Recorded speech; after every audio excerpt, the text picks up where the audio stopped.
create space for the presentation so that we can update you about what we've been working on. And so we'll quickly do team introductions. Our board president, or chapter board president, Dr. Victor Manalo, will say a few words in the beginning. And then we're going to have presentations from our Director of Membership and Communications, our Director of Government Relations, and our Director of Capacity Building on our various programs. And then I will wrap it up with an overview of some of the chapter level, state level initiatives that we've been participating on. We will have board members, some of them, not all of them, say a few words at the end as well. So we'll save their introductions to the latter part of the morning. And then we'll make sure and answer any questions that you all have. I'm sure that things will bubble up as a result of listening to us. And I'm sure that you all have a lot of curiosities, which is why you joined us today, which we want to make sure and accommodate. So please do type in your questions in the Q&A box so that we can help track them, and so that we can also respond to them. And hopefully we get to them all. If we don't, then, oh my gosh, they're howling. If we don't, we'll do our best to get you some written responses. Okay. So next slide, please, Tatiana. So before we move forward, I just want to take a moment to just honor the land and the water in which we occupy. It's important for us as social workers to make sure, regardless of where you're calling in from, you might be calling in from various parts of California, from various parts across the nation. The reality is that there is a history to the land and the water that we are occupying, and we must take some time to honor and appreciate the cultures and the people and the history that we are all tied to in our work and in our lives on an ongoing basis. I also want to take this time to acknowledge you all and just again send warm appreciations. You know, this has been a rough couple of years. You all have balanced not just your work as essential workers, but also your family lives, your community lives, and you know, everything that goes along with just being a human being during these really tough times. And so we wanted to make sure and create space to just send lots of love your way. Tatiana, next slide, please. Okay, introductions. Again, this is going to be pretty speedy. So, you know, we just want to make sure you have a face to each of the names. And we will, of course, maybe if Lucy and Alex can drop the link for staff contacts, staff email addresses in the chat, that would be great. Okay, I'm just going to call out people. I already did myself. Deborah Sun, she, her, Executive Director. And in no particular order, I will call out folks, so folks can just unmute really quickly, name, pronoun, title. Keep it pretty short. Okay, Rebecca Gonzalez. Rebecca Gonzalez, Director of Government Relations and Political Affairs, she, her. Mario Espitia. Good morning, everyone. Mario Espitia, he, him, él, and I'm the Director of Capacity Building. Welcome. Cheryl Raynack. Hi, everyone. Cheryl Raynack, she, her, Director of Conferences and Events for the chapter. Thanks, Cheryl. Alex Brown. Good morning, everyone. Glad to be here. I'm Alex Brown, she, they, Director of Membership and Communications. Thanks, Alex. Tatiana Timonachev. Hi, I'm Tatiana Timonachev, she, her. I'm Conference and Events Coordinator at the NASW California chapter. Thanks, Tatiana. Okay, Louis Liebert. Hi, everyone. I'm Louis Liebert, he, him pronouns. I am the Online Customer Service Manager and Webmaster for NASW California. Jane Kim. Good morning. I'm Jane Kim and I use she, her pronouns. I am the Marketing and Communications Coordinator. Lucia. Lucia Romo, Program Coordinator, and she, her are my pronouns. Jonathan, go. Good morning, Jonathan. Student. Uh-oh, it's a little choppy. I'm not sure if that was just me. Hello, Jonathan Go. I am there you are. A student in the Policy and Advocacy. Thanks, Jonathan. Jane Kinner, I don't know if you're on. Yeah, I'm here. Good morning, everyone. I'm Jane Kinner. My pronouns are she, her. I'm an MSW candidate at Sacramento State and also a policy advocacy intern. Thanks, Jane. Ellen, and I know Sage is out. Sage Brand is one of our membership interns. And I don't know if Ellen's on. Alex, can you confirm? I believe Alan's here. Alan, are you on? Yes, I am. Hi, my name's Alan Young. I'm an MSW intern, and my pronouns are he, him. Great. I think I got everyone. I'll pause in case there's anybody. All right. So that's the team. We're the ones that are working for y'all. Okay, so next slide, Tatiana. Okay, so we're gonna pivot and I am very, very, very honored to introduce to you our chapter board president, Dr. Victor Manalo, who is one of my mentors, certainly an inspiration in my eyes, to say a few words. Good morning. Thank you so much, Deborah. And welcome to all of you. Right back at you, Deborah. You are definitely, I love being in this position as the president of the board of directors for NASW, and love the fact that I get to work with you, Deborah, and with all of your amazing staff.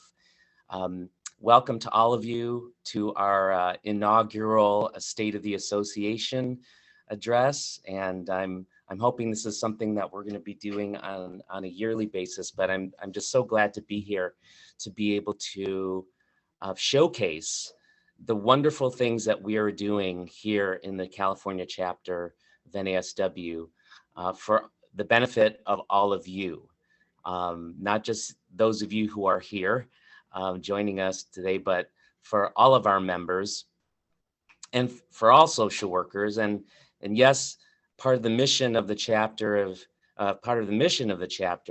is to improve the general welfare of Californians in general. So we have a huge responsibility here in our chapter, not only because we are social workers, and we don't just we're not just an association for ourselves, but also for the clients and the people and the communities that we serve throughout the state of California. I am just doubly and triply honored to be the president of the board of directors. I've been a member since 1991, and I see we have a great representation of people here on this call, from students and all the way to retired folks and social work veterans here with us. So again, thank you so much for being here. One of the things that, since I started my term as president in July of last year, one of the things that happens is, one of the questions I get all the time is, what is NASW doing about blank?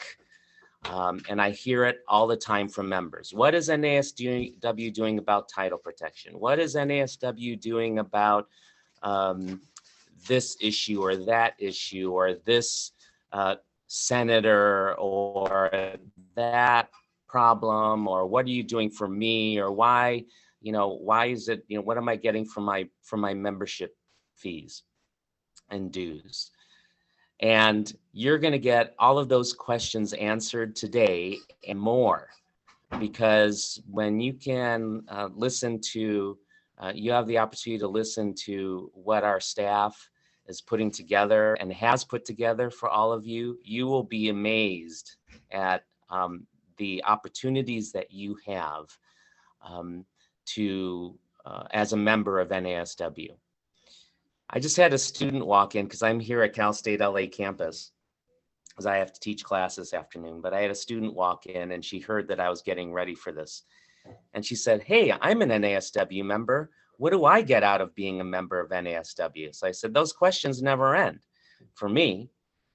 And the answer, so I said to her, I'm getting ready to go online, so you could sit and listen. But the one thing that I told her is that if you're sitting around waiting for benefits to accrue to you, to somehow show up, maybe maybe an Amazon package will show up with your little benefits on the doorstep, it's not going to happen. The benefits of being a member is when you are active.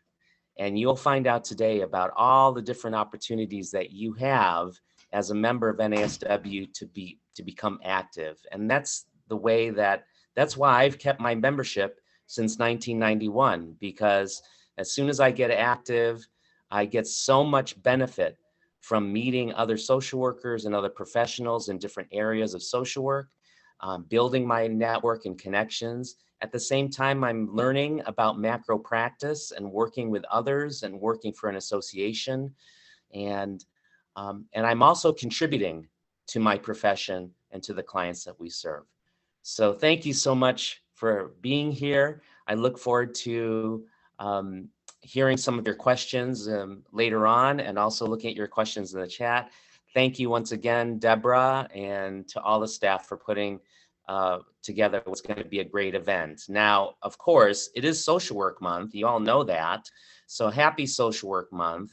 We have proclamations coming before the state Senate. That's Senator Susan Eggman is going to be presenting to the state legislature to proclaim Social Work Month. We have a proclamation that's going to be coming out in LA County to proclaim Social Work Month. And we hope that all of you who are here will in some way in your local communities be celebrating Social Work Month. So happy Social Work Month 2022, everyone. And back to you, Deborah. Thank you. Thank you so much, Victor. Okay, Tatiana, next slide. So I'm going to go ahead and pass it off to my colleague, Alex. Thank you so much, Deborah. Good morning, everybody, and thank you for being here. Happy Social Work Month. And I noticed somebody mentioned in the chat, it's also International Women's Day, so happy International Women's Day. There's a lot to celebrate today and this month. I'm Alex Brown, happy to share some updates with you about some of our membership and communications efforts. And I also want to give a quick shout out to my colleague, Jane Kim, who manages our communications platforms and much of our graphic design to make sure that our news gets to you every single day. I'm proud to have her as a teammate, as well as the membership interns who keep the wheels turning, Sage and Alan. So next slide, please. I think it's important for us to start where we are, which is Social Work Month. We're grateful to kick off the month with you. And if you follow any of our channels across platforms, you know that we're not only celebrating the national theme of the time is right for Social Work Month, but also that we've launched a campaign to uplift the diversity of our field and the people who serve in it. This month, we started the Social Workers Can campaign, which you can see here and also on our Zoom backgrounds today. And this will carry on beyond March, but really the effort is to highlight the work that members are doing across the state, to tell the story of our field, not just to members, but to non-members, to policymakers, to community leaders and beyond. This is just one of the many efforts that we're taking as part of your chapter to really be the storytellers of our field. And we're focusing a lot of our intention and attention to expanding that story in the coming year with the ultimate goal of uplifting the positive image of our field. If we can go to the next slide here. Now, I'm going to expand on some of the services and resources that are offered to members so that you can really see that you can take advantage of them. For those of you who call the membership number, I'm the person that you're often talking to on the other end of the line. And oftentimes I'm talking to folks who are in transition or who need a sounding board and consultation for addressing the concerns that they're facing in their careers. So whether you're just entering the field after school, transitioning back into the field after a hiatus, or thinking about exploring a new aspect of the field, you can call me and connect with our team to ask questions, get some feedback about getting started, and even dust off your resume and get it reviewed by some fresh eyes in our space. You can also reach out to me and to us for consultations on ethical issues you're facing in your work, whether those be clinical or otherwise. And with questions about licensure, the California licensing process can feel pretty cumbersome and often lengthy, and we're here to support you in navigating those steps. Finally, NASW members can lean on our chapter to help amplify their message. If you're facing concerns in your workplace and struggling to address the needs of social workers in your area of focus, we will step up for you and alongside you to write letters, to consult on steps that you can take to address those concerns. And really, the ultimate goal is to be your co-partner in making change happen. And lastly, we are a member-driven organization and we're proud to be. So we truly welcome members to engage with us about where the gaps are in meeting your diverse needs and where we can step up to help meet those needs with you. Next slide, please. I want to draw some special attention to an initiative that we launched, our monthly virtual peer social work support group. Obviously, that's a bit of a mouthful, but it's an amazing space.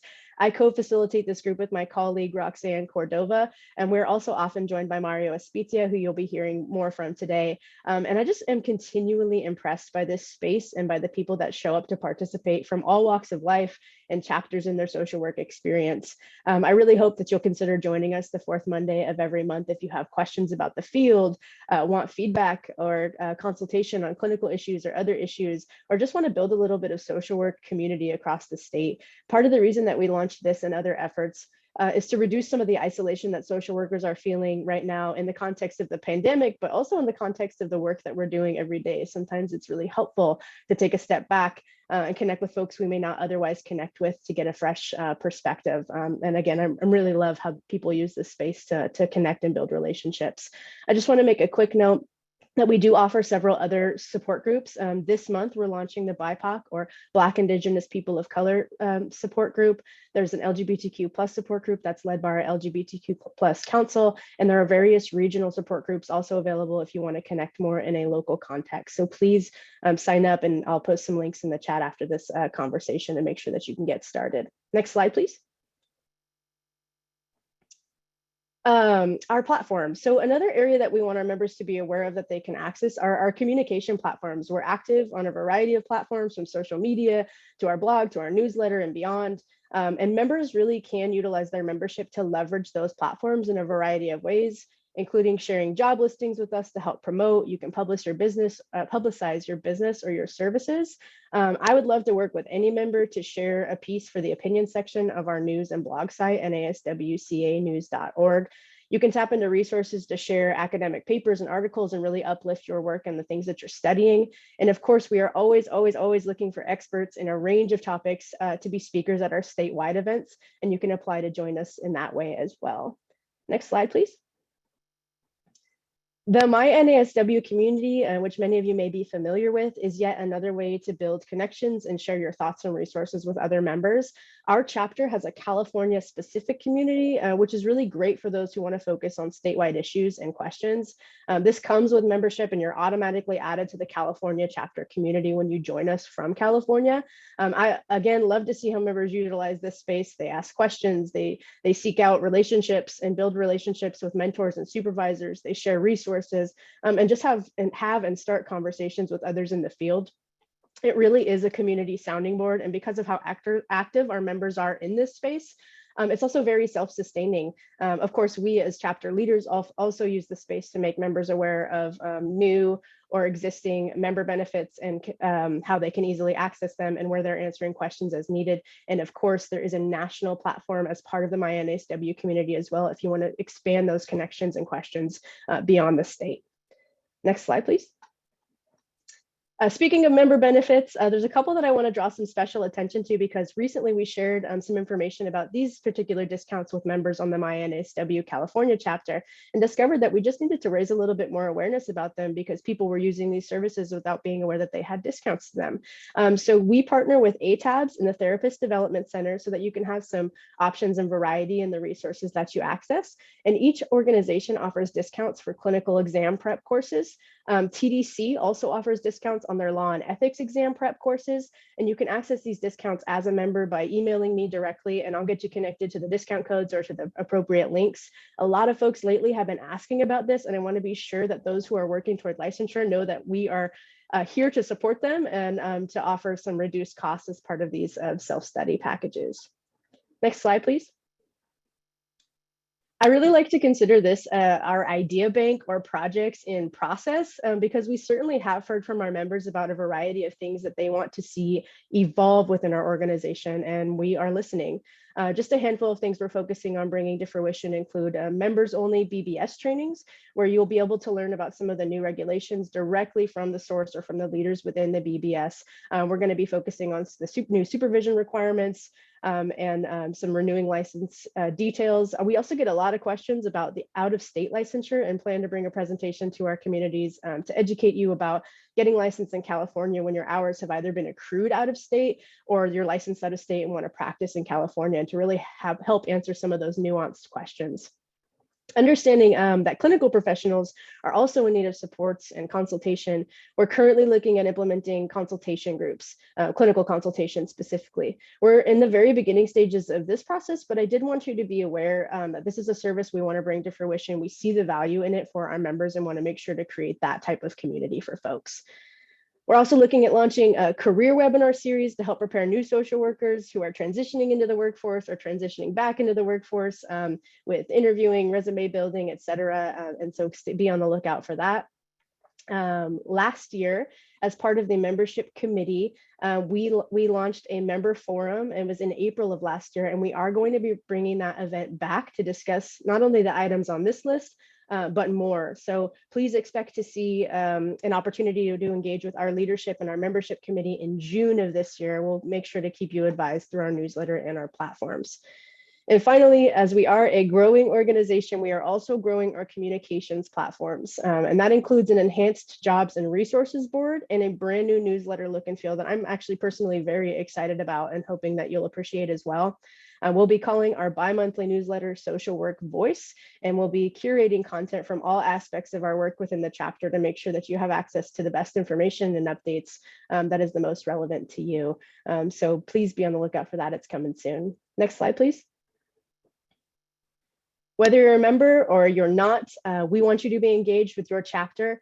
Please follow us on social media as we continue telling our story. We're on a variety of platforms. Subscribe to our newsletter and know that our newly designed version will be launching this year. And for members, I really want to pinpoint, we need you to help us tell your story. So as part of the Social Workers Can campaign, we'd love to highlight the work that you're doing and uplift the importance of the field to you using your voice. So please get in touch with me. If you'd like to collaborate on a member spotlight, I would love to work with you. Next slide. And to close this out, I want to wish you again a happy Social Work Month. Be sure to sit in. I want to be sure to share some ways that you can participate in this month's celebrations. Again, I'm going to post a link in the chat function so you can see everything that we're doing this month. But one major way to celebrate and to spread the word about the importance of social work is to invite us to speak with your group, at your organization, at your meetings, or in your classrooms. We can share about the association, member benefits, licensing, advocacy, and so much more. We'd be really glad to join you. We've already got quite a few presentations lined up in the coming months. Of course, the time is always right to become an NASW member. So if you want to be involved, not just in receiving the benefits that I've highlighted today, but really in leading our organization forward and advocating for the policies that benefit our field and the people we serve. I know Becca will speak to that. We want to collaborate with you and make the California chapter the best and the strongest that it can possibly be. And one more thing I want to make a note of, nominations are currently open for the Social Work Awards, which are held in October at our annual conference. So please help us celebrate NASW members by nominating them to receive one of several recognitions from the chapter this year. The current deadline for submissions is April 30th, 2022, and we can't wait to hear from you and to celebrate social workers alongside you. I'll post that link in the chat as well. Next slide. So if you want to talk about any of the things that I just listed and shared today, or you just want to connect, please give me a call or send me an email. I'd be delighted to engage with you. And even though I'm new to this role, I started in December of last year, I'm so proud to be a part of this team and to serve you all. So thank you. And now I think we're going to be hearing from Becca Gonzalez about our chapter advocacy efforts. Thanks again, folks. Thank you, Alex. Next slide, Tatiana. And you can go to the next slide. So once again, good morning. I'm Becca Gonzalez. I'm the Director of Government Relations and Political Affairs for the chapter. And I'm going to talk about advocacy and what's going on with the Sacramento chapter, or actually the California chapter.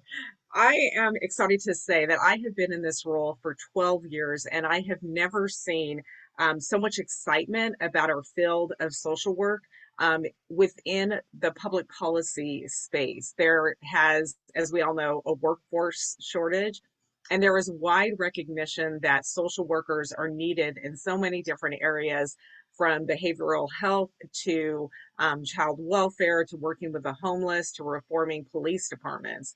And that excitement and that support for our profession has really been reflected in advocacy that's going on in so many different spaces, not just our own. So when the governor announced his budget in January, he actually included money for our profession, $210 million for social work training, which includes stipends and scholarships for social work students, $40 million to support job entry and career advancement for entry-level workers in health and human services, and also an investment for multilingual job applicants to expand scholarships and loan repayment for healthcare and social workers. The governor's proposal really supports our efforts to diversify the workforce and will help to break down the barriers of marginalized communities accessing quality higher education. So in addition to this, the governor introduced this in his proposed budget in January, but we also have been working with other groups on our own workforce proposal. So one of the two workforce proposals we're working on, which looks at expanding the capacity of the schools of social work at CSU and UCs to have more social work spots. We've heard for years that there are so many students that are trying to get into a master's program and they're qualified, but there just aren't enough spots. And we know the need in the community is great for social workers. So we do have a proposal to increase capacity at those public universities. But it also includes educational stipends to MSW students from underrepresented communities and money to support community-based nonprofits and county agencies to help them support internships. So whether that is being able to have an MSW supervisor available or perhaps stipends for internships. So we're really excited about this proposal that we're pushing forward. I'm also working on another proposal with other mental health professionals that's really more narrowly focused on licensed behavioral health professionals, so LCSWs. And it's called the 221 proposal, $200 million in loan forgiveness for the current workforce, $200 million for clinical stipends for that upcoming or surge workforce, and $100 million in scholarships for the future workforce for people in schools. But besides these two proposals and the governor's proposals, there are 2 or 3 other proposals out there from different groups like the California Behavioral Health Directors Association, from the Steinberg Institute, which supports mental health initiatives that are also trying to support social workers. So currently we're in the process of talking with many groups, seeing where we could merge our proposals and where and how we can support each other's proposals as they move forward. So it's really an exciting time. There's so much conversation out there about how much social workers are needed and how we don't have enough of them. The next issue, I think some people will be familiar with, which has to do with remote supervision. So during the pandemic, it became necessary for people who were gaining their clinical hours to be supervised remotely, no matter where they worked, because there were some work sites that have not been allowed. So this was implemented and through a waiver through the governor's office, and it kept on being extended and extended as the end of COVID was so unclear. But we decided to help. We're going to support a bill that will allow remote supervision from here on out because it worked. We didn't see a downside and it's needed. And that was just introduced as AB 1758. There are so many other areas, and a lot of these proposals came from different spaces because everybody's thinking about social work. So another proposal is social workers and workers' compensation. And this will allow LCSWs to provide mental health and behavioral health services in the workers' comp system without a referral from a physician. This is important because there has been a delay in care, which is unnecessary. And this is a reform that I think has been needed for a long time. So that's contained in another bill, SB 1002. In federally qualified health centers, that was another workspace that changed during COVID in that there was a waiver to allow flexibilities for ASWs to bill for services. So there is another bill SB 966 to allow for that flexibility to continue. And so that's an important place for clinics, which serve rural communities, communities in need, underrepresented groups, and they're an important part of the healthcare system. FFAs are foster family agencies. We have been fighting for them for a number of years. Their workers do not get an automatic cost of living increase. And we have a budget proposal along with another group to make those cost of living increases happen until a new rate system is implemented for FFAs, because there is turnover in this workforce because the pay is low. And anytime you have a turnover with a social worker, it results in bad outcomes for the youth. They rely on that stability, and we want to make sure that these workers could stay in their jobs and are paid adequately. And there's another bill on SUD treatment, AB 1860, and this removes a requirement that a graduate student intern will no longer need to register with a certifying SUD counselor certification organization. They had to take this extra step in order to intern at these spaces.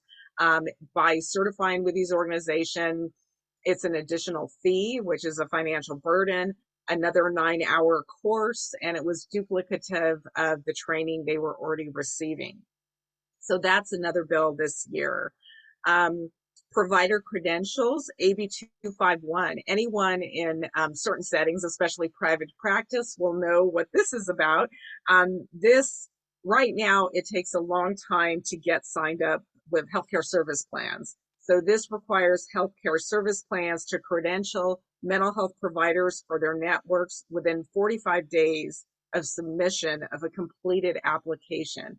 This can take 3 to 6 months currently. And so this is really important in order to bring more providers on, more providers that accept health insurance. During the pandemic, we saw the need increase as people were isolated and in need of those behavioral health services. So we think this provider credentials bill is really important. I've spent most of the time so far talking about professional issues, but as you know, at NASW, we're so proud of the fact that we advocate for our social workers, but we also advocate for our clients. Criminal justice reform has been an issue that has grown in recent years. There's been more attention. We've paid more attention to this space, and we have supported bills that have been passed and signed by the governor to do such things as banning chokeholds, a way to decertify police officers who have done harm, but also more systemic changes such as a greater role for social work in treating people who have mental health conditions. We're at the part of the legislative session where bills are just being introduced, but there are other bills on the docket that will reduce penalties that are too harsh and focus more on rehabilitation and restorative justice. So that's an area we're very active in. Healthcare for all. You may have been following this. There was a big defeat currently, AB 1400, which was single payer healthcare. We are going to continue to support single payer healthcare. It's a big lift to really change our healthcare system. But in the meantime, there are efforts to make sure that undocumented individuals who are eligible for Medi-Cal can receive Medi-Cal. Starting with Governor Brown, he actually made it possible that minors that were undocumented could be covered. And then last year, Governor Newsom made it possible for undocumented folks over 50. So this year, we're hoping to fill in that final gap, 18 to 50, so that all undocumented are covered. So we're trying to go to universal health care, but single payer is the ideal still because it takes the profit out of healthcare. But that's another issue that we'll continue to work on. And lastly, title protection. We hear about title protection. We all feel that it is important. We have been in talks and doing research with our social worker who is in the state Senate, Susan Eggman. And we are looking at other state models and trying to figure out the best way to bring title protection to California. We do have big opposition that really hurts in a state like California. So we are working with our partners to find a way to bring this forward. And the plan is to have a bill next year. In the meantime, Senator Eggman has been great. And she is currently the chair of a Senate budget subcommittee that looks at health and human services issues in the budget. And every chance she gets, she has been talking about title protection in her committee hearings, reminding people about the issue and kind of getting us ready for a title protection bill next year by making people aware of it, and that we're ready to, start the ball running next year. So it's definitely something we are concerned about. We've been looking at, we're working on different models. We will continue our research.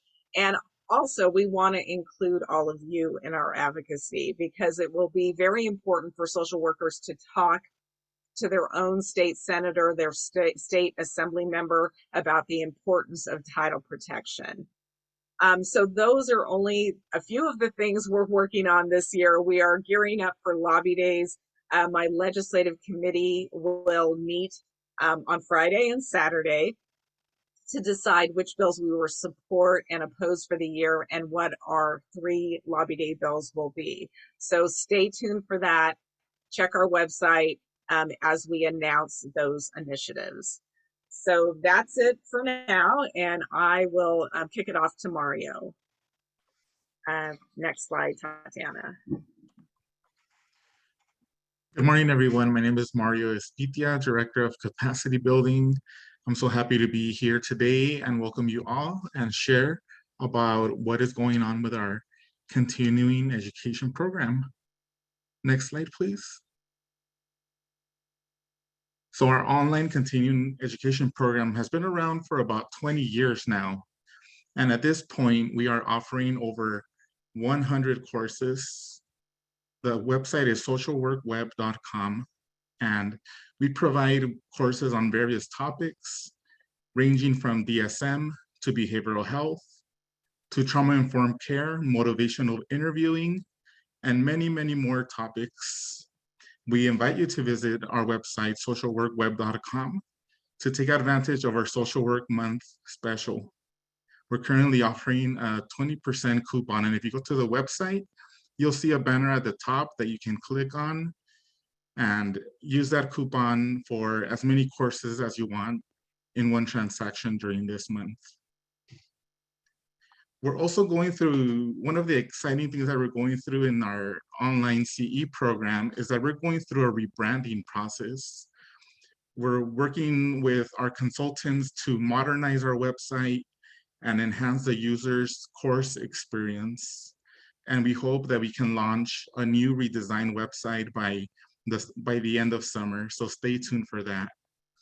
But in addition, we're also renaming our program. Our new program name is Empower Ed. And as a team, we came up with that name because we have a goal, we have certain goals and we have certain visions for our program. Through our online program, Empower Ed, we hope that we can empower our practitioners to go out into the field as micro, meso, and macro practitioners. And that through the courses that we offer through our program, that they can feel empowered to serve our communities and empower our clients, empower our communities in California and throughout the nation. And also at the same time, empower our presenters. There's so many presenters, upcoming new presenters who want to get their name out and share their experiences and share their knowledge. So it's threefold. Experience yourselves as practitioners, empower our communities and our clients, and empower our current and new presenters. We are excited to share that in 2022, we launched 2 different clinical supervision courses, a 6-hour course and a 15-hour course to help you meet the new BBS requirements for clinical supervisors that came into effect January 1st, 2022. Next slide, please.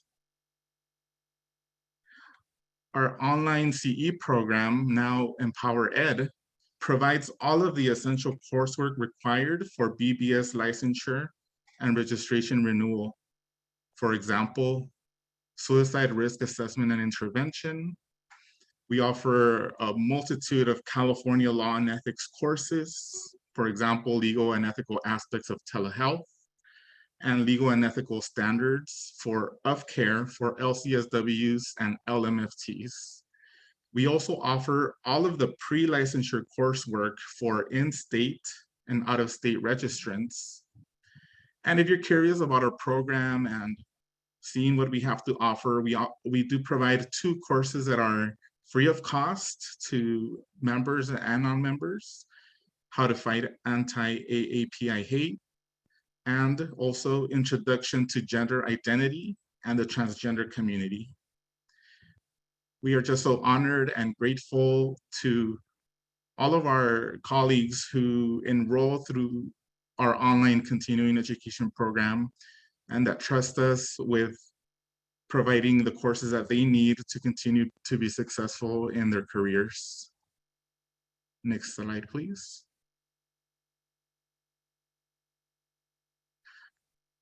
Also in 2022, we have been excited that our Empower Ed program has ventured into new territory. We are now offering live virtual programming, and we started off the year with a workshop by Dr. Tyler Arguello, Queer Social Work, Formulating LGBTQIA P2+ Affirmative Practice. And also this month of March, just last week, we had another workshop by my colleague and DSW classmate, Dr. Summer Hauser, who presented her workshop, Post-Traumatic Growth in an Age of COVID. Now, if you missed these 2 live workshops, no need to worry. We recorded them, and we are going to be offering these 2 fantastic workshops through our website, socialworkweb.com. Stay tuned for that, coming out pretty soon. Next slide, please. We also have 2 other upcoming events.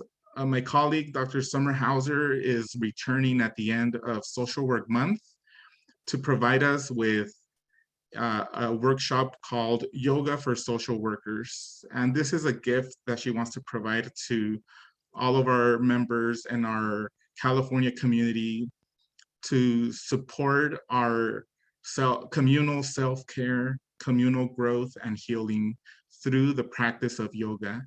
And so if you're interested in registering, visit NASW-CA.org/events. And in April, we will be welcoming our colleague to present See My Color, Why Racial Color Blindness is Unethical. And this will be a 3 CEU course that will also meet the law and ethics requirements. So again, visit NASW-CA.org/events to learn more about the events, the course description, the course objectives, and to register. Next slide, please. And this is our Empower Ed team. I do not work alone for this program or to run this program, and really value the team-wide effort. And it can only be possible through this teamwork approach, working together with Louis Liebert, who is our customer service manager and webmaster.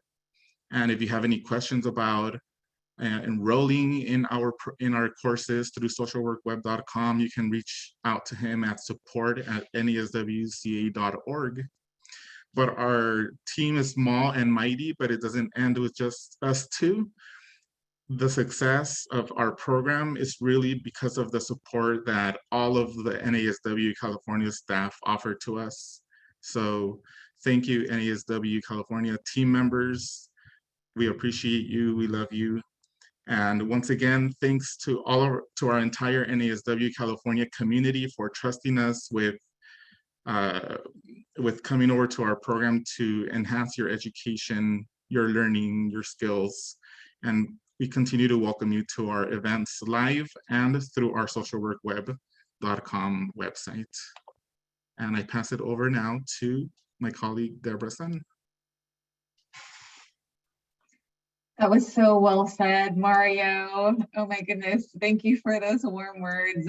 You all can likely tell that we've been very busy and that we've got some pretty passionate people on the team. And so thank you to the amazing staff who have been working diligently to make all of these wonderful things happen. Tatiana, can you go to the next slide, please? So I'm going to talk a little bit about organizational level or state level initiatives and or activities. And of course, please keep the questions coming. We've got some great questions in the chat, or not in the chat, but the Q&A box, excuse me. But please keep them coming. We have space at the end of the events to respond to them. So next slide. Okay.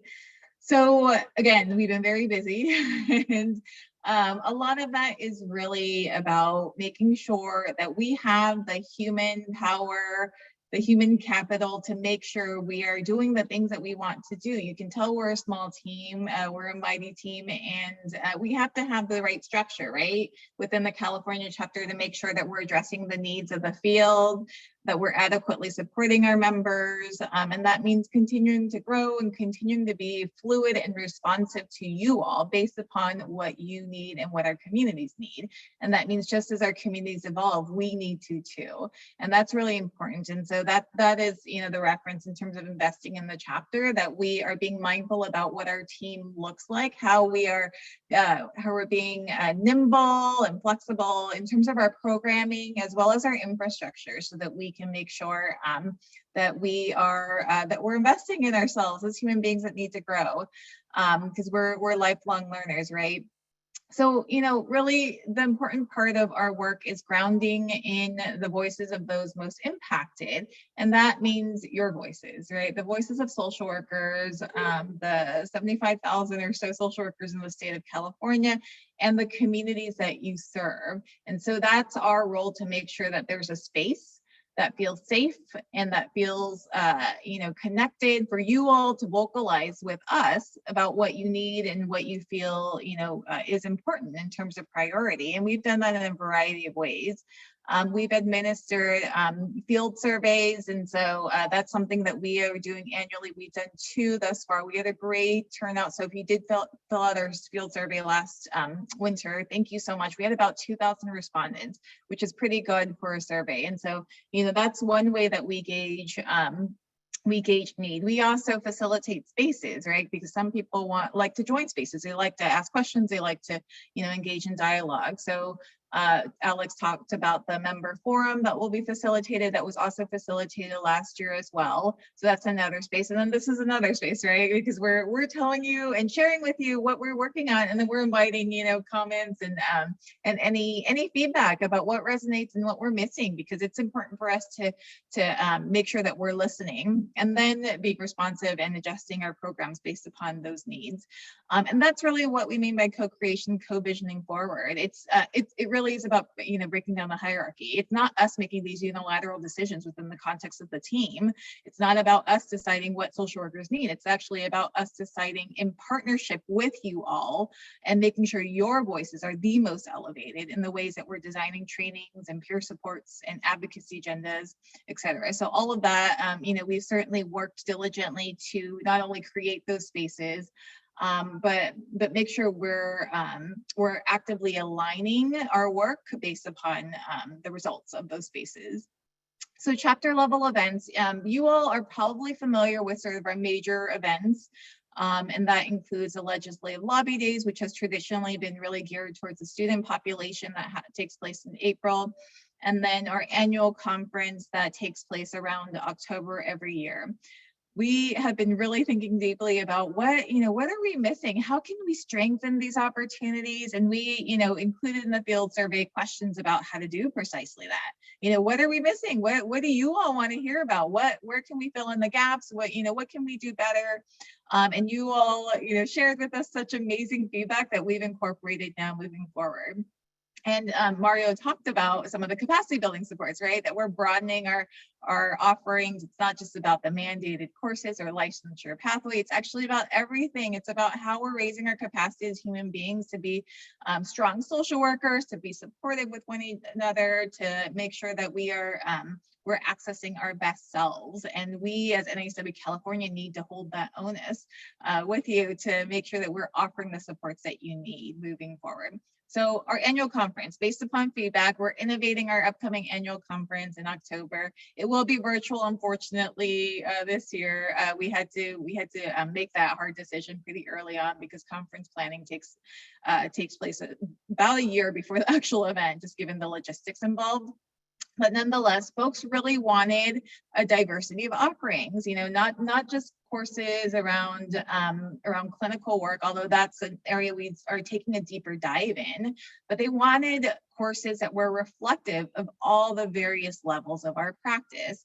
So micro, meso, macro, all the levels of advocacy, all the levels of program development, program evaluation, program management, leadership, organizing, as well as DSM courses and evidence-based practice courses that are relevant to the diversity that's reflected in our field. So health and aging, child welfare, children, youth, and families, et cetera, et cetera. And so there's a lot of work going on behind the scenes to create these tracks for our conference. And so please do stay tuned as we will continue to make announcements as the details are fleshed out. We're also working really hard to create spaces to activate social workers. And what I mean by that is, how a lot of social workers have really been craving macro work. And a lot of times we don't get the in-depth macro training in our graduate or undergraduate experiences as much as we'd like to, right? Because you can only do so much. You can only take so many courses within that time frame. So we're trying to help fill those gaps for working social workers, professionals who are really craving either pivoting into the macro world or just wanting to broaden your capacity to participate in local level advocacy or trying to understand how systems change works. Perhaps you want to stay in the direct service space, but really want to engage in conversations with your local elected officials around particular reforms. And so we are creating spaces at the Macro Symposium that's coming up.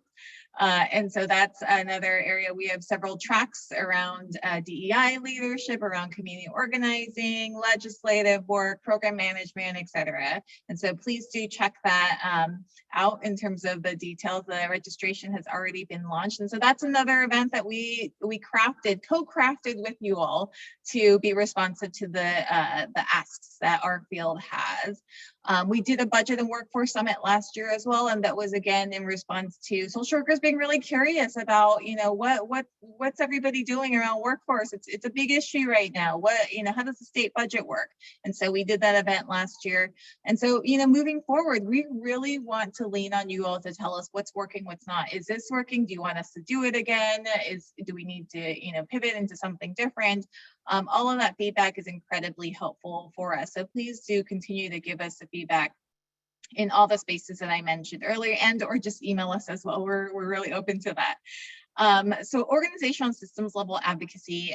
Alex actually mentioned this earlier in their presentation, but I want to touch on it because it's important member benefit that we have that we've been leaning more deeply into, because the fact of the matter is that a lot of us work in really great organizations, and a lot of us work in organizations that have some challenges, right? In terms of caseloads, in terms of adequate support, in terms of space for quote unquote self-care. Oftentimes organizations ask us to take care of ourselves, but they don't take care of us.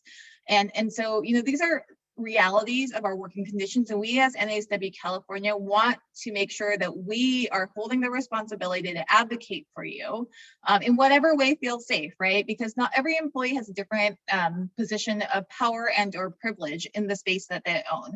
Some folks are like, you know, I don't mind if I get fired, I just want to, you know, call in this organization. Or, you know, perhaps somebody wants to maintain anonymity, but they want to impact change at their organizational level. So depending on whatever our social work members want and need and feel comfortable with, we can tailor advocacy opportunities with you all to make sure that we are communicating to organizational and institutional leaders what change needs to happen. And I'll give you examples of this.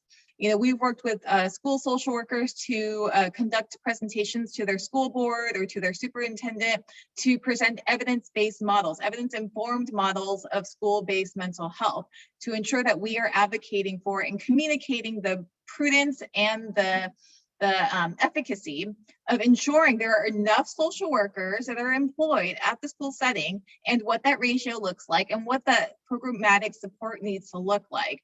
And so these are things that we can co-build with individuals. We can facilitate meetings with you know, leaders as well. We've done that. We've met with board of supervisors, we've written letters. And so whatever feels comfortable, we absolutely want to support you in. And so you know, and a lot of that can be very different depending on the member again. And so, you know, if you just have a question, you're just curious and want to learn more about how can you all support me? And I'm, you know, I just want to learn more, just email us. We're happy to, you know, work it out together and figure it out together. We are also launching our organizational micro, meso, macro partnerships. And what that essentially is a way for organizations to formally partner with us to shift the onus away from individual social workers to pay membership dues and actually leveraging the extreme wealth that exists in the state of California and finding ways to partner with institutions who have the financial resources to augment our chapter level resources so that we can offset and provide scholarship opportunities. We just launched the BIPOC membership scholarship, and we intend to do more because we want to make sure that we are in some ways and strategically making sure that we're creating resources or finding resources or leveraging resources so that social workers don't bear the burden of membership dues. We want everybody engaged. We want to break down those barriers. And what that means is making sure that we can also approach other strategies and implement other strategies so that we can offset those costs in some way. So we will also share the information around the partnership model as well. So if you have any organizations or institutions that you think, you know, we should approach for those reasons, then certainly we welcome that feedback. And we also provide technical assistance to build the social work movement. And what that essentially means is, Becca talked about how there's a lot of attention on our field, right? What we really want to be mindful about is that if folks are employing social workers, if folks are hiring social workers, if they're thinking about integrating social work into their programs, they must do it in a way that makes sense. And what that means is the salaries have to be high and reflect our diverse training and intensive training in social justice. The benefits need to be augmented and reflect that diversity and skill set as well. Social workers need to be supervised by social workers. Infrastructure is really important when you're thinking about integrating social work personnel into programs, and social workers need to have a seat at the decision-making table when we're tailoring and designing programs that have a social impact. Especially if you want that social impact to be positive, then we need to make sure that social workers are involved in the programmatic design, excuse me. And so the technical assistance is essentially that, you know, we meet with organizational leaders, we meet with agencies that are interested in social work, or, you know, perhaps they already have social workers employed, and we provide them with the technical assistance, the consultation to think more prudently about what that looks like if you are hiring a social worker, or if you have a social worker. And this applies to all types of organizations. We've talked to libraries, we've talked to security companies, we've talked to police departments, healthcare, et cetera, et cetera. So if you feel like your organization would benefit from it, again, reach out. We're happy to provide the support wherever needed. Okay, next slide, please. So we recently engaged in a really deeper dive strategic planning series amongst the team, and this is us at bowling. And so that was one of our relationship building activities. And many of us actually had never met each other in person. I kept commenting how tall Mario is, and you'll eventually find that out. And the graphic recording is actually a reflection of the various conversations that we've had. And this is, again, an opportunity where we are co-designing. We utilized and sat with and reflected on the member field, or not the member, the field survey. We don't just survey members, we survey all social workers. The survey results, we reflected on processes with our board, with our volunteer leaders. We use the qualitative results from our last membership meeting. We've used reflections from, our general calls that we have with social workers. And so we use all of this amazingly rich data to really think deeply about what this looks like for us moving forward. We hope to do this on a regular basis because it's a fluid process. And so this is just, one of the ways that we're trying to be really intentional about including all voices at the table, and making sure that we're being transparent. When we strategically plan our field, the folks that we serve, you all deserve to actually know and have access to the information that's informing the ways in which we are designing programs and are implementing them. So all that to say, we are planning, we haven't finalized all of our documents, but we're planning on publishing the results so that we can again solicit feedback, and that it's an iterative process. That's not just us being like, here's our plan. It's actually, here's our plan, and let us know if we missed anything. Let us know, what you think about it. And so that was the intent of the beautifully graphically recorded sessions, so that we make sure we have something that we can share with you. So that's coming down the pike. Next slide, please. Okay. We want you to get involved. Oh my goodness, we want you to get involved in whatever way makes sense for you. Whenever you have the time and space, we welcome it. If you don't have a lot of bandwidth, completely okay. Just send us emails or call us, and just let us know what's on your mind. We love hearing from you all. So there are a variety of ways that you can get involved. You can run for a chapter level position or regional position. And if that's, if that sounds cumbersome for you, there are other ways. You can join the special interest council. And when you get a copy of this PowerPoint, it's linked, hyperlinked to like the application forms and more information. So you can check that out. Our special interest councils are pretty diverse. We have over a dozen of them: LGBTQ+ council, Asian Pacific Islander social work council, occupational council. We have a myriad of them. And so check those out. You can serve on a program committee. You can work with Becca on her legislative committee. You can work with Cheryl and Mario on their professional development committee. You can work in a myriad of ways with us. So that's another space. And every program committee looks a little differently in terms of commitment. And so you can reach out to us if you have any questions about any of this. You can attend our events, complete our annual survey. We've been doing it generally around November-ish, and so that's the time to look out for it. Please try to join the forum that Alex is organizing. You can sit in on our chapter board meetings. The Zoom information can be accessed by just emailing contact@NASW-CA.org, which reaches Lucia. Lucia can share with you the information, so you can just pop in and listen to what we're talking about. And again, email, call us. We want to hear from you, and we're ready to. we invite it. We love hearing from you all. Your voices are actually what fuels us, and so we absolutely welcome it. Okay, next slide. Okay, so board comments, and I think we're doing okay on time. So this is an opportunity for you to meet some of our chapter level board members, and I'm going to just call out their names. If you can introduce yourself, your name, your position, pronouns, and anything you want to share about the ways in which you contributed to the chapter, the ways in which you're hoping to contribute, whatever you'd like to share with the attendees today. So I will just call out names. Elisa Lewis. Good morning. Oh, I'm so glad to be here. My pronouns are she, her, and I have the pleasure of holding the position of the first vice president of the California chapter.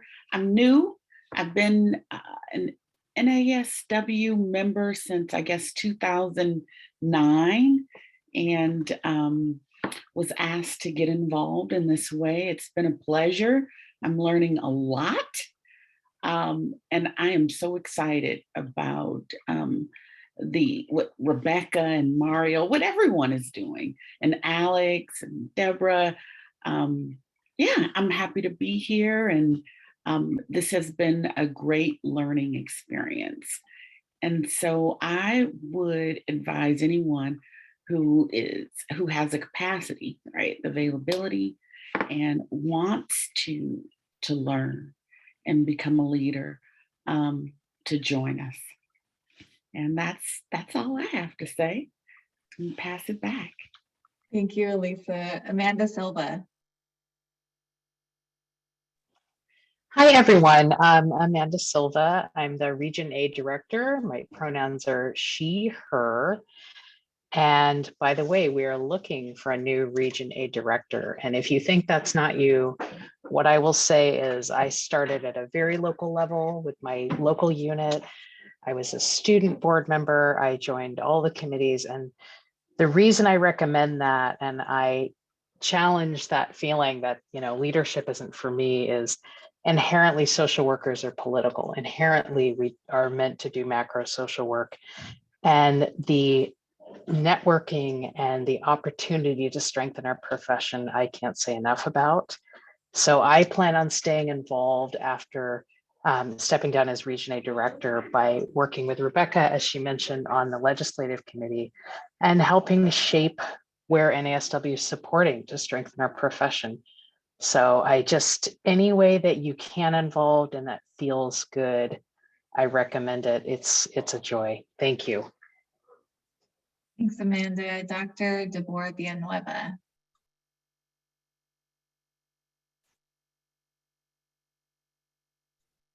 Is Deb here?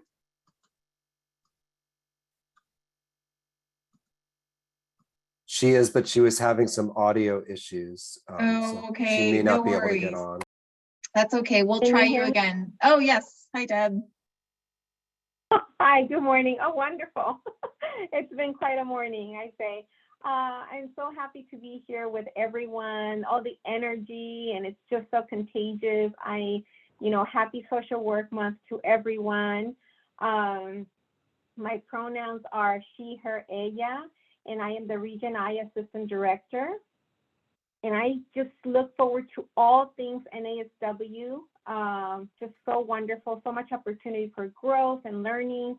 And my hope is to continue to be involved and support our incoming students, graduates, and our fellow colleagues. So happy to be here. Thank you so much.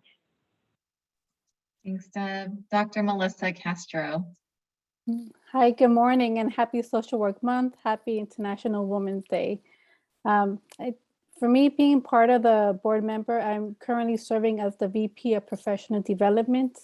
I always like to thank Mike Foster for always getting me involved, because I think it was hard for me in the beginning to really navigate and understand how do I get involved, what's my benefit.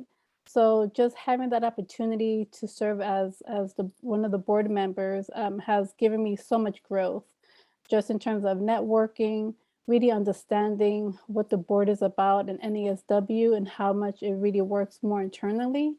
And it not only that, but also there's a lot of councils and committees. Even being able to serve as part of the professional development committee, that's something that I've been able to work with other committee members, even with Cheryl, Mario, in terms when we receive applications for the national conference. That's where we start reviewing the application. And I tell you, I used to go to those conferences and never did I ever think that I would start reviewing the application. So just being able to give back, it's such a joy. And also being part of the different committees, the diversity and inclusion as well, has also broadened me just to even get to know other members across the California chapters. So I really encourage you to just sign up, even if it's a council committee. Definitely look at one of the leadership's roles that's out there, and even participating during lobby day as one of the team leads. So I look forward to meeting more new people. Thanks, Melissa. Tina? Hello, I'm Tina Paddock. I apologize if my internet is a little funky. It's been funky for the last few hours, so hopefully you can hear me okay. I am the VP of Membership and Organizational Services, and my pronouns are she, her, hers. I've been a member of NASW since 2000. I was counting the years. It was right after I graduated with MSW. I have just appreciated my time at NASW, in and out of leadership positions, but I think what I valued is just the connection. We oftentimes, I would find myself working in places where there weren't a lot of social workers. So I always had that ability to come back to the chapter and to my work with NASW California, connected, able to advocate for areas very meaningful to me. And I also do work on the Delegate Assembly, which is the Delegate Assembly looks at broader issues nationally, as well as code of ethics, standards, and that has been another area that I have found so meaningful. And again, as well as the connections I have made over the years. So thank you. I hope you heard me okay. We did, Tina. Oh, good. Okay, thank you. Rio Bouch. Hi, everyone. My name is Rio Bouch. I go by the pronouns he, him, his, and I am an MSW student that is the student director North for this year. And I think I've really enjoyed being a part of NASW as a way to talk more with students and try to learn a little bit more how we can channel some of what students are wanting and thinking into the work that we do at the National Association California chapter, and sort of have more representation of the student voice. Thanks so much, Rio. We've got a fabulous board, and we absolutely would love for any of you all to consider joining us. So I am going to hand it off to my colleague Mario to facilitate the questions at this point. Hello, everyone. Well, it seems that a lot of the questions that were in the Q&A box were actually answered by our colleagues here at NASW California, but I can read off what has been said so far. And if you have some questions, feel free to add those to our Q&A box. So one of the questions was, is NASW National separate from NASW California chapter? And if so, do we have to join separately? And so Deborah shared, we are the same organization, but when you sign up for membership, you will select a chapter based on where you live or work. And you can select California, so you are actually a member of both national and California, or the state that you live in. If I could just chime in really briefly and say that not only are you a member of the national chapter and the state chapter is that all included in membership, but also we have regional, as you've noted by some of the folks that introduced themselves today, you're also part of a region and can participate in local activities within your geographical area as a part of your membership. Thank you, Alex. Another question by Yvonne. Are these resources going to be shared with members through email announcements, or where can a member follow up? Alex, she responded. I'll actually do this verbally, Mario, but thank you. Right.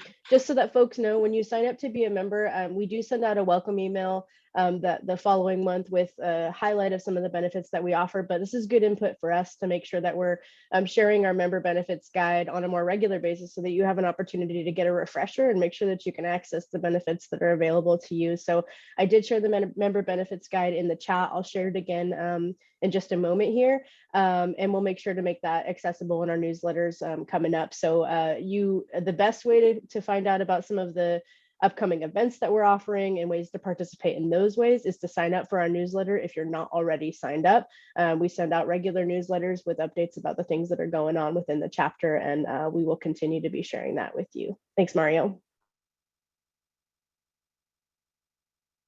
Thanks, Alex. And why don't we move forward the way that we're doing right now? So I'll read the question, and the person who responded, I'll call on you to give a live response. The next question is, how are these legislative proposals and bills being taken into consideration with respect to the rollout of CalAIMS? Do we anticipate any complications between the proposals and the standards that are being enacted? And Rebecca, can you provide us with a live answer? Sure. We don't see at this point any problems or conflict. Our advocacy is really, the bills that I'm talking about are a separate process, and there hasn't been any negative interaction with CalAIM. But that being said, we're still monitoring the CalAIM proposal and making sure that it does what it's supposed to do, which is to integrate all these different systems to provide better care for everyone. Thank you, Becca. And there's actually two more for you. Right. Do we at NASW support SB 731? Absolutely. It's a great criminal justice reform bill. It's a 2-year measure that was introduced last year. So it's almost completely through the legislative process before it goes to the governor. So we are waiting for that final step so that we can make sure that we let the governor know that we support this bill. Awesome. And third question here, what is happening with creating a change in the No Surprise Act, which is federal? Right. I realize that it's being handled by national, but is California chapter working with them? Right. So on the No Surprises Act, the national office will reach out to us when they need our help on certain issues. They haven't really reached out on this particular issue except to share information that we're sharing with our members. I know there's a follow-up question to this one saying, who can I reach out to national to be involved? And I just wrote it in the chat, so I'm going to hit the return now.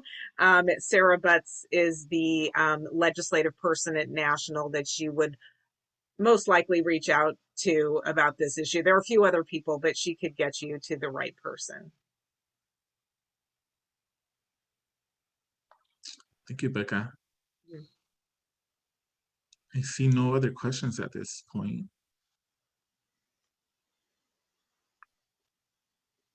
Great. Thank you, everyone, for the great questions. And thank you, Dr. Espizia, for facilitating. And again, if you think of anything, just email us. We're happy to answer. And we'll, of course, email out the documents and the resources associated with this event after the event as well.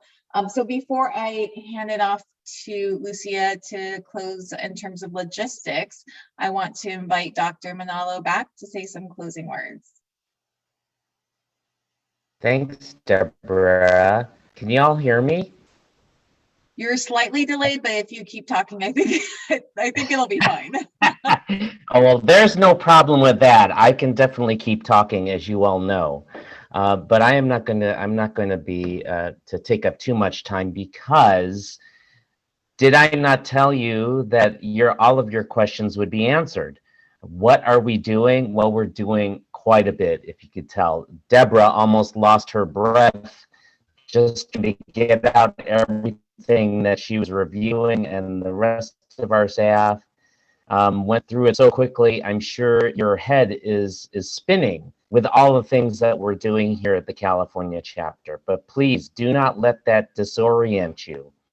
You're asking some great questions.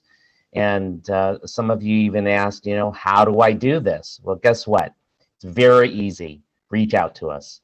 As a matter of fact, when I was a new member, one of the ways, and Dr. Castro mentioned this earlier, that the way that I got involved in the NASW was because I called somebody. The regional director at the time of Region I, he was also a chair of CalPACE, who ended up being one of my mentors. His name is Roy Morales. We called him Uncle Roy, as he was known in the community. And he wrote an article in the NASW newsletter, and I was so impressed with what he wrote, really kind of calling social workers to action after the Rodney King verdicts in 1992 and the subsequent uprising and unrest, civil unrest that occurred. He wrote an article to call people to action, and I was so impressed that I called him. And when I called him, he said, "Come join me." And so it's as easy as that. It still is today, and even easier. All you have to do is send an email. I know that the contact list of the staff was put out. You can go onto the website. If you start getting our revamped newsletters, you can contact anyone that way. And I am also putting my email in the chat for all of you. So please feel free to reach out to us. It's such great work that we are doing here in the chapter. And it's only because of you. It's because of your support through being a member, but we need you also to activate your benefits and join us in helping design and create a chapter that's going to be responsive to the needs of you and to all social workers in California. So thank you, everybody, for attending today. It was an awesome message about the state of the association. We're doing great things, and we're going to continue to do great things with your partnership and your contributions and your support. Thank you very much. Thanks, Deborah, and thanks to everyone, to all of the staff for great work that you did. Thank you, Victor. Thank you all for joining us, and it was just so great to be in the space with you all. Thank you for the team. You all are amazing, and I just appreciate you every single day that I get to work with you. Lucia, I'm gonna have you go ahead and chime in about the CEUs and logistics. Hi, next slide, Tatiana, please. Thank you all for attending today's webinar, and thank you to the staff and chapter leaders for putting this event together. We hope you enjoyed it. Next slide, please, Tatiana. Next slide, please. We're going to a QR code to evaluate this program. One more. You're almost there. There we are. So this program is eligible for 1 CEU. Please complete the survey. Shouldn't take you more than about 45 seconds to complete, and then we'll email you a copy of your CEU unit. Thank you all again, and if you have any questions, please reach out to contact@NASW-CA.org if you're interested in leadership, if you have questions about an event, or any questions following this event and going forward. Look forward to hearing from you soon. Thanks, everyone. Happy Social Work Month.